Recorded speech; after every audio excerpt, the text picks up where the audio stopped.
छत्रपती संभाजी महाराजांचा पूर्णाकृती पुतळा सांगलीत उभारण्याची मागणी अनेक वर्षांपासून होत आहे। असंख्य शिवभक्त, रॉयल मावळा प्रतिष्ठान कार्यकर्त्यांनी रस्त्यावर उतरून आंदोलन केली, निवेदन दिली, घोषणांनी परिसर दणाणून सोडला, पण महाराजांचा पुतळा उभारण्याचा प्रश्न अद्याप मार्गी लागलाच नव्हता। 2022 मध्ये पुतळ्यासाठी निश्चित केलेल्या जागेवर वाद निर्माण झाला। हा अडथळा दूर करण्यासाठी रॉयल मावळा प्रतिष्ठानच्या कार्यकर्त्यांनी महापालिकेकडे पर्यायी जागेची मागणी केली। त्यानंतर ठाम इशारा देण्यात आला, येत्या 11 ऑगस्ट पूर्वी निर्णय न झाल्यास उपोषण केले जाईल। आज अतिरिक्त आयुक्त राहुल रोकडे यांनी स्वतः त्रिकोणी बाग, सदानंद हॉटेल लगतचे महापालिकेचे उद्यान यासह अनेक ठिकाणची पाहणी केली। त्यापैकी एका जागेवर लवकरच महासभेत ठराव होईल असे प्रशासनाच्या वतीनं सांगण्यात आलं।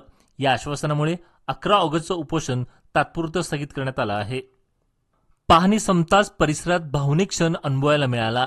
छत्रपती शिवाजी महाराज की जय, छत्रपती संभाजी महाराज की जय या घोषणांनी परिसर दणाणून गेला। जय शिवाजी, छत्रपती संभाजी महाराज की जय। प्रत्येकाच्या डोळ्यात एकच स्वप्न, सांगलीच्या भूमीत महाराजांचा भव्य पुतळा उभा राहणार।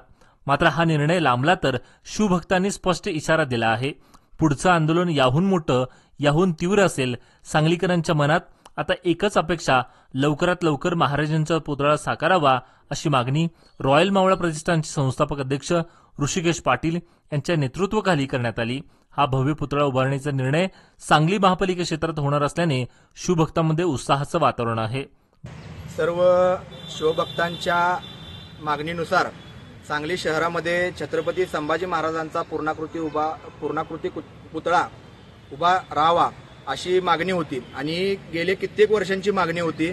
त्यासाठी अनेक वेळा आंदोलनं केली गेली, अनेक वेळा निवेदनं देणे गेली, अनेक वेळा मागणी करून सुद्धा हा प्रश्न सुटत नव्हता। परंतु काही वर्षापूर्वी 2022ला महाराजांच्या पुतळ्यासाठीच्या जागेचा ठराव झाला होता, परंतु आज त्या जागेच्या बाबतीतली काहीतरी वादग्रस्त गोष्ट आहे, न्यायप्रविष्ट गोष्ट आहे असे समजल्यानंतर आम्हाला वेगळी जागा द्या, अन्यथा त्या जागेतला जो वाद आहे तो मिटवून त्या जागी पुतळा करा अशी आम्ही महापालिका प्रशासनाला मागणी केलेली होती।